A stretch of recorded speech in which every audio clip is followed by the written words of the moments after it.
Nung nahulog po yung payong ko, pagpulot ko po, bigla pong nakabalanda po sa harap ko yung private part niya po. Tapos doon na po ako natakot na hindi ko na po alam ang gagawin po. Kaya po ang naisipan ko na lang po, i-video siya. Kasi baka po pag nag-react ako doon, baka kung anong gawin sa akin, baka saktan or mas lumala pa yung situation. Trauma ang inabot ng isang estudyante matapos lantarang nilaro ng isang lalaki ang kanyang ari sa harapan nito. Kwento ni alias Jen, nagulat na lamang umano ito nang makita niyang nakalabas ng ari ng lalaki na nasa harapan niya. Sa takot nito, hindi na niya raw nagawang i-call out ang lalaki, kaya naman kinuhanan niya lamang niya ng cellphone video. Ang pangbabastos ng lalaki, panoorin po natin ito.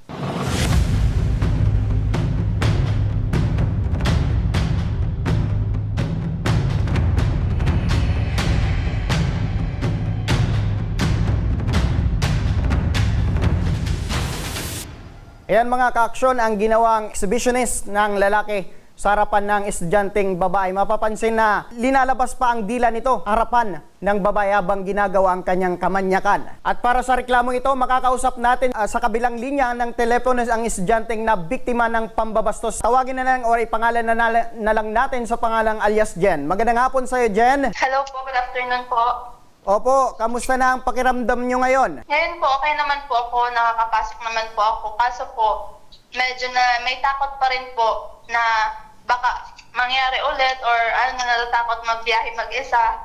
Opo, so ibig sabihin, trauma talaga ang naidulot sa iyo nung pangyayaring iyon. Yes po. Opo, maaari nyo bang maikwento sa amin kung anong oras at saan ito nangyari? Nangyari po ito sa loob ng jeep. Baya kamali po yung sinakyan ko.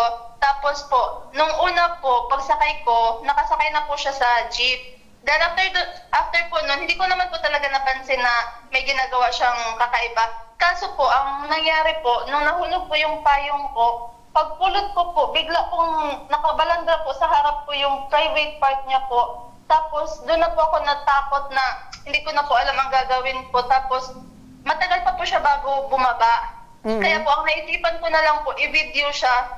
Kasi baka po pag nag-react ako doon, baka kung anong gawin sa akin, baka saktan or mas lumala pa yung situation. Papasok ka pa lang nito sa paaralan nyo, ma'am? Yes po. Okay, maaari nyo bang maikwento yung pangyari? Ano yung ginagawa niya nung mga oras na iyon?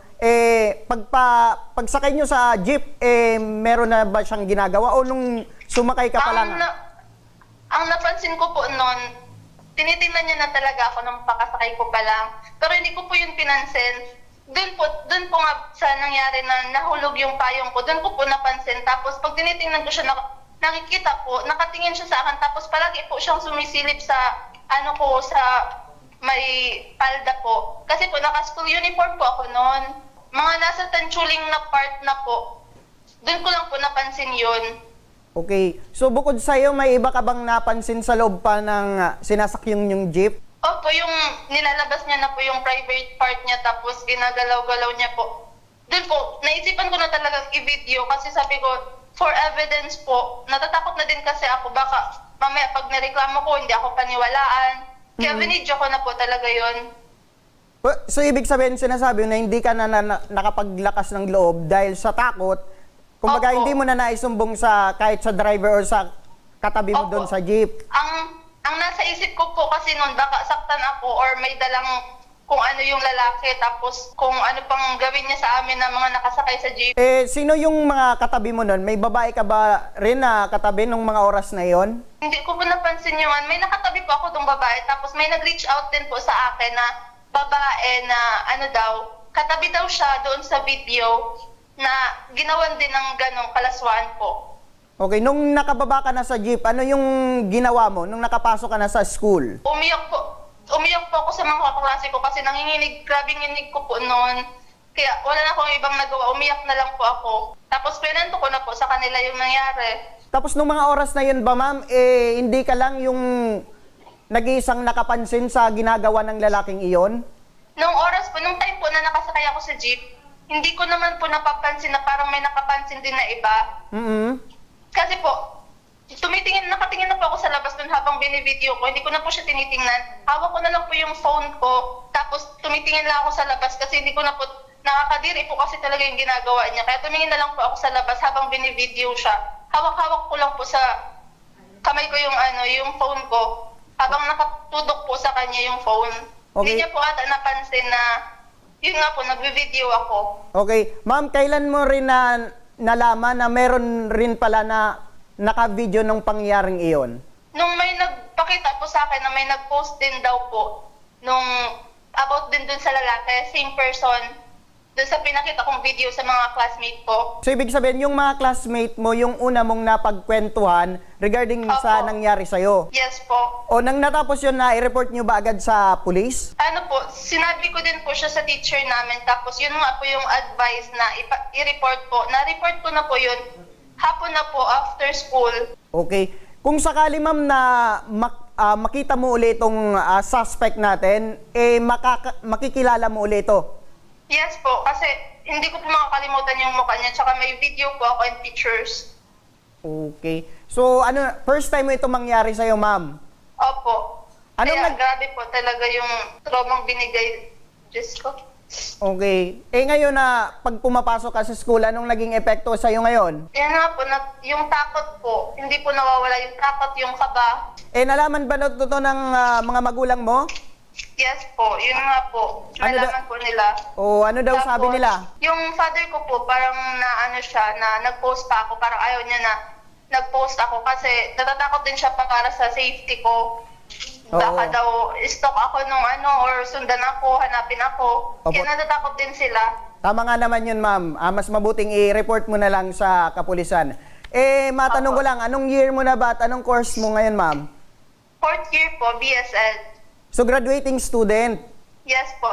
Makakausap din natin ngayon si Ma'am Lea Daet, ang Social Welfare Officer 3 ng City Social Welfare and Development ng Legazpi City.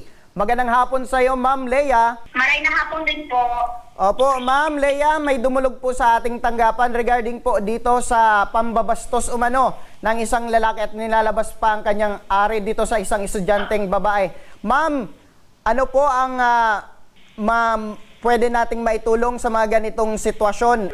Sa CSWDO naman po, sir, ang mga biktima po dito lumapit sa amin para sa psychosocial intervention. Meron po tayong pwede ibigay sa kanya ng counseling para maproseso or ma-debrief siya doon sa nangyari sa kanya. Na kung meron man na epekto yun sa economy negatively, pwede natin na maproseso sa pamamaraan po ng counseling at kung stress debriefing po sa kanya. With regards naman po sa mga legal na action, pwede po siya na dumulog sa PNP so sa pagpapayag kung nakilala niya po yung akusado. Opo, tama po, Ma'am Lea. So, ibig sabihin may program po ito sa mga ganitong na biktima kasi hindi biro itong traumang naita mo, especially dito sa ating biktimang estudyante. Kung kailangan naman po ng psychological evaluation, halimbawa nagpa-siya case, and then hiningi ng korte o kaya ng abogado niya yung psychological evaluation para makita kung talaga may epekto, may psychological effect na nangyari sa kanya. Pwede po kami doon mag-assist sa kanya na magbiyan siya ng pambayad doon sa psychological evaluation. Pagdating po sa legal na usapin, i-refer lang po namin siya sa PNP and then yung PNP naman, sila ang mag-a-assess kung anong kaukulang kaso ang pwedeng ipatang doon sa akusado. And pagdating naman po doon sa kapag na-file na ang case, kung kailangan ng biktima na kasama papunta doon sa korte, pwede po siyang humingi sa amin ng tulong para i-assist namin siya sa pag-attend ng mga court hearings. Opo, Ma'am Lea, ano po ang yung maipapayo rin sa ating mga kababayang biktima? Madudumi ang pag-iisip. Siguro yung mga natin, yung itong mga akusado o yung may mga lalaki na may gusto pang gawin na hindi maganda katulad nito na nangyari pag-exhibitionist, isipin nila na may mga batas po tayo na umiiral sa ngayon. Nandiyan yung mga pang-aabuso, andiyan yung Public Act 7610 para sa mga minor, andiyan po yung yung 9262 para naman doon sa mga partners na inaabuso ang kanilang partners. At meron din ngayon yung Safe Spaces Act para doon sa mga kababaihan na nakakaranas ng mga pang-aabuso sa opisina, nakakaranas ng mga abuso kung sa public na lugar. May mga umiiral po tayo dyan na batas. So yung mga biktima naman po, extra lang po na maging mindful din tayo doon sa nakapalibot. Kapag alam natin na hindi na tayo safe, kayo na rin po ang lumayo. And then kung nakakaranas na hindi maganda, parang alalahanin nila kung sino ba yun na gumagawa sa kanila, para kung mag-file man sila ng kaso, alam nila kung sino ang papailan. And titingnan din nila, alin pa doon may pinakamalapit na police station na pwede na nilang lapitan. Huwag nang ipagpabukas, huwag nang 1 week or 2 weeks bago mag-report. Agad-agad kung nakaranas ng mga ganon, mag-report ka agad. Meron naman tayong mga hotline sa police station na pwede nilang lapitan para mabigyan sila ng action. Pero syempre din sa atin ng mga babae, para sabi nga, ang man ang karapatan meron tayo, may kaakibat din na responsibilidad, yung abuser. So tayo naman, kami mga kababayan, dahil maging mindful din kami sa sarili namin, sa pananamit, yung lugar na pupuntahan namin, akbak ba, yung pananamit namin, yung pupuntahan ba namin, safe ba kami. Yung dapat yung titingnan nila yung lugar na, sabi nga namin, dapat may mga protective behavior or skills na meron sila para hindi na sila maaabuso. Yung pagpunta sa isang lugar na madilim, na kayo lang, na alam nyo na hindi kayo safe, dapat iisipin nyo na kapag pumunta ako dito sa lugar nito na ako lang, ano Opo. kaya ang posibleng mangyari sa akin na madilim? Tama ho yun. Lalo na po yun yung mga nakikipagkita online. Yung app ba na tinatawag, sir?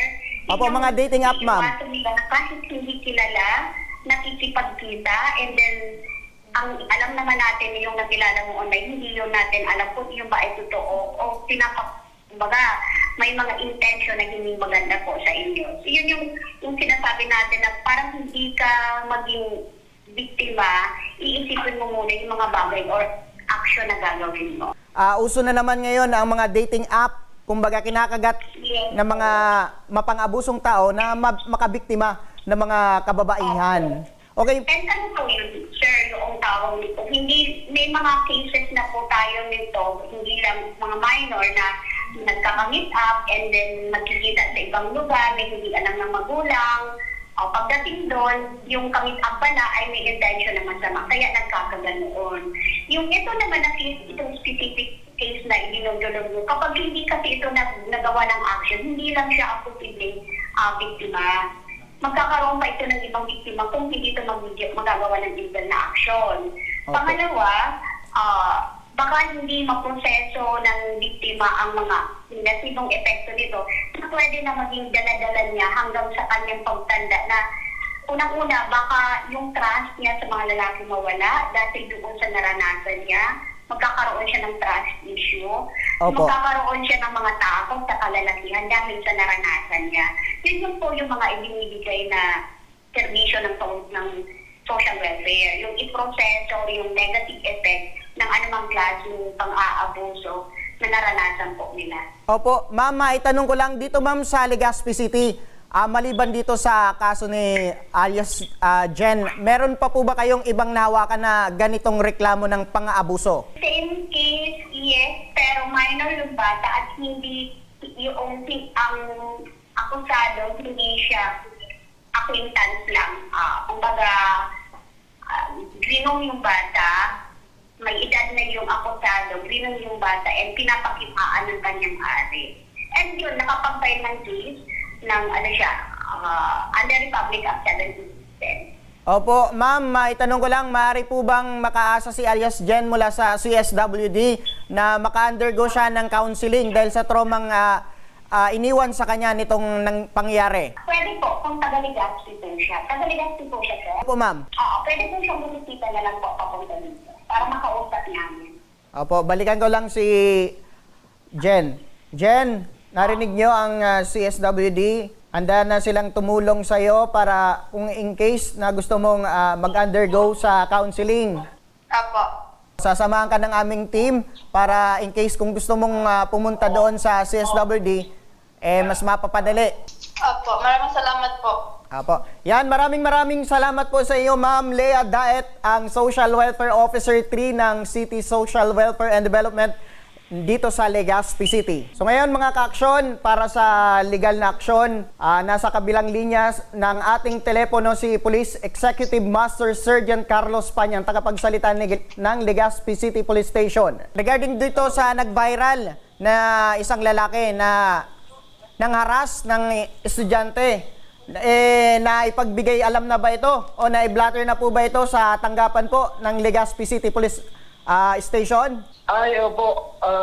Bali may pumunta po dito isang babae, 24 na taon siya o 23 years old. Nagpaabot po siya sa kanyang information yung naranasan niya nitong nakaraang Lunes. Opo.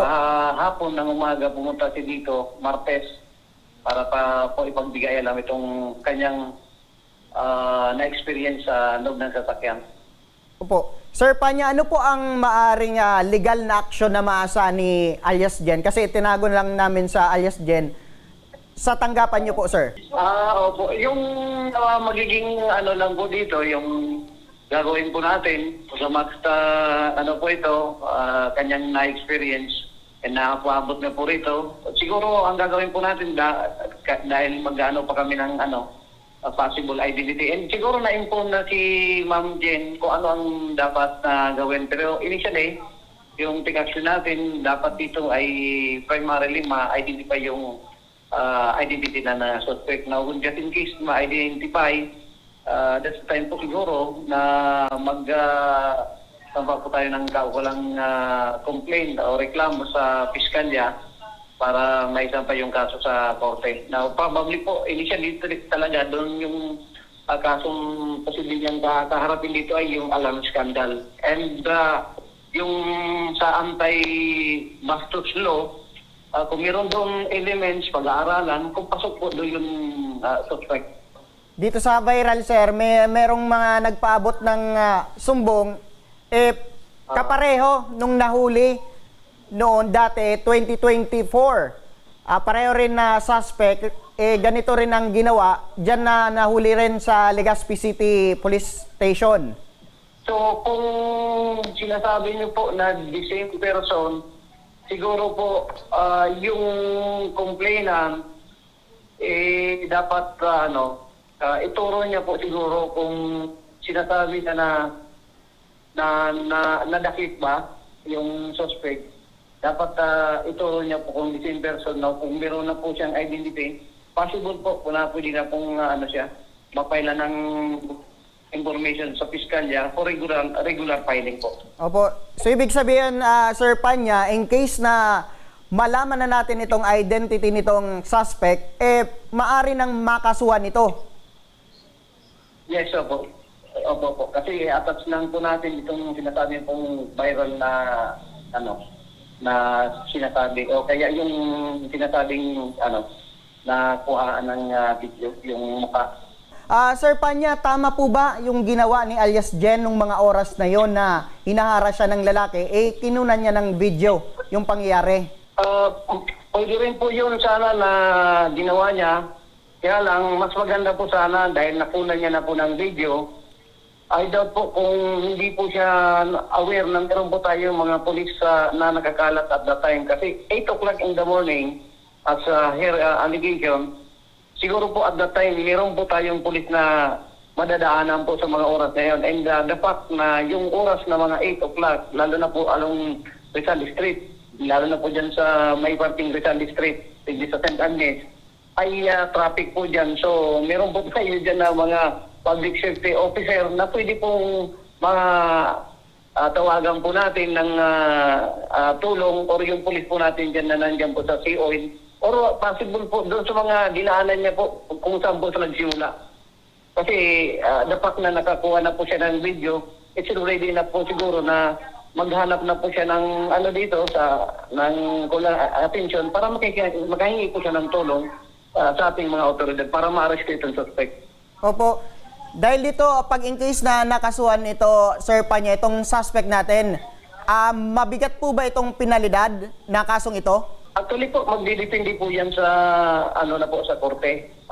Yung gagawin lang naman po ng ating kapulisan ay magkukuha po ng affidavit and i-attach po yung mga evidence against sa suspect.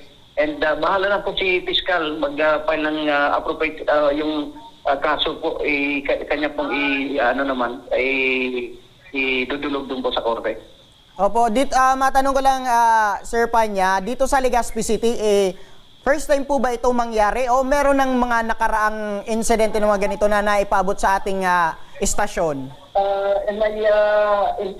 Sa aking kalaman po, meron na pong yan na pag-alaman ko po na may previous na pong insidente. Nung maipabot itong sumbong dyan sa istasyon nyo, Sir Panya, meron pa po bang ibang biktima na naglakas ng loob na magreklamo rin sa same suspect dyan po sa Legazpi PNP?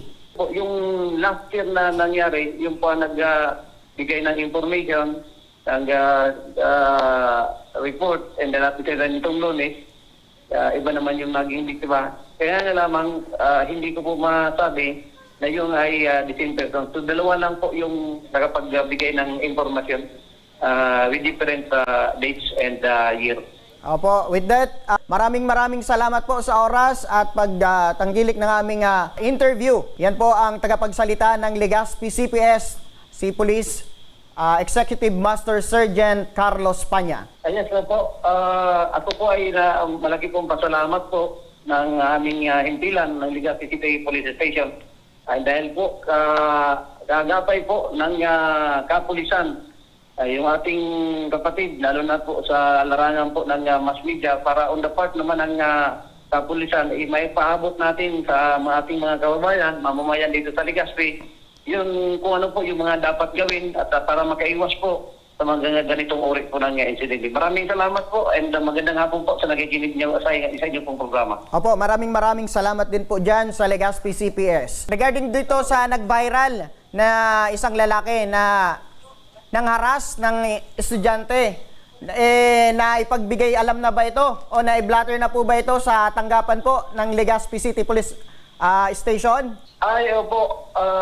Bali may pumunta po dito isang babae, 24 na taon siya o 23 years old. Nagpaabot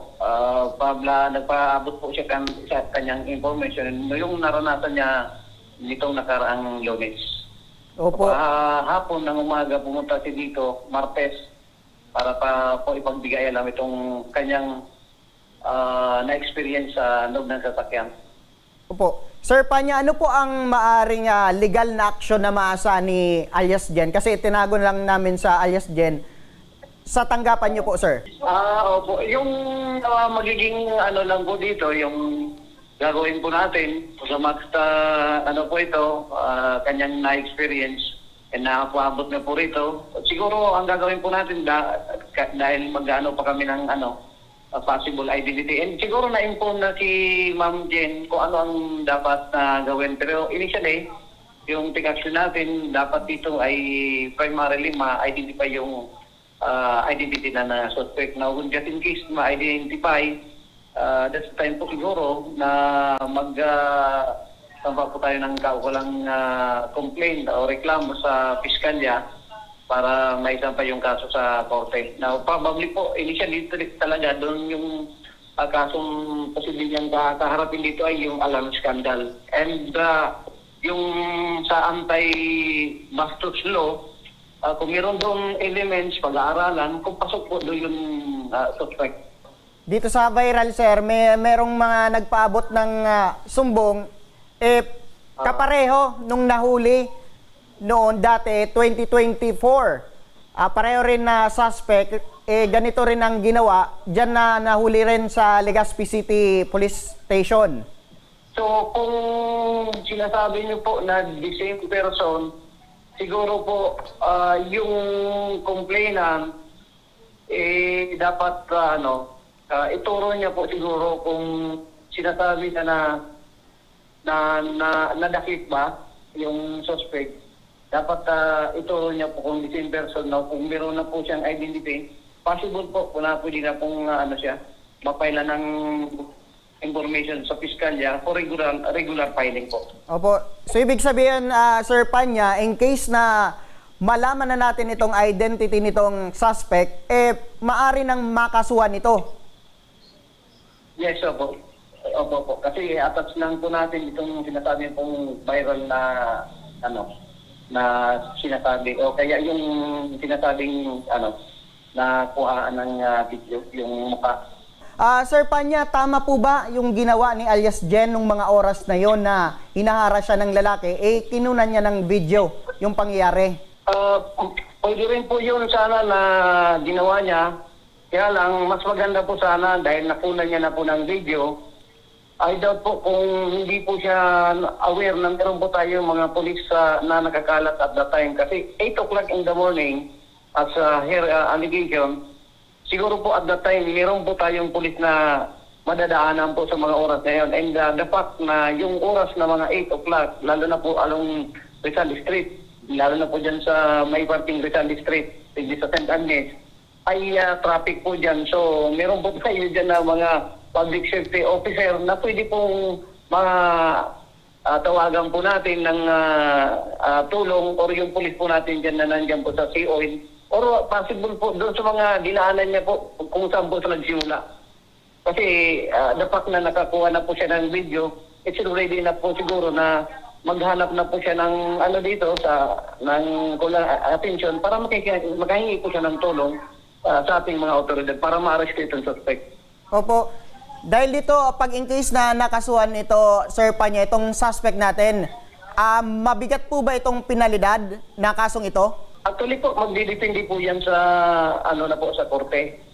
Yung gagawin lang naman po ng ating kapulisan ay magkukuha po ng affidavit and i-attach po yung mga evidence against suspect.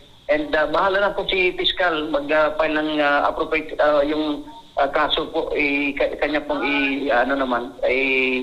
idudulog dun po sa korte.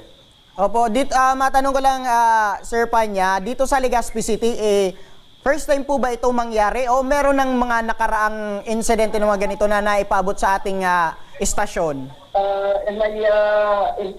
Sa ating kalaman po, meron na pong yan na pag-alaman ko po na may previous na pong insidente. Nung maipabot itong sumbong dyan sa istasyon nyo, Sir Panya, meron pa po bang ibang biktima na naglakas ng loob na magreklamo rin sa same suspect dyan po sa Legazpi PNP? Yung last year na nangyari, yung po nagbigay ng information, report, and then after nitong Lunes, iba naman yung naging biktima. Kaya nga lamang, hindi ko po masabi na yung ay the same person. So, dalawa lang po yung nakapagbigay ng informasyon with different dates and year. Opo, with that, maraming salamat po sa oras at pagtanggilik ng aming interview. Yan po ang tagapagsalita ng Legazpi CPS, si Police Executive Master Sergeant Carlos Panya. Yes po, ako po ay malaki pong pasalamat po ng aming himpilan ng Legazpi City Police Station.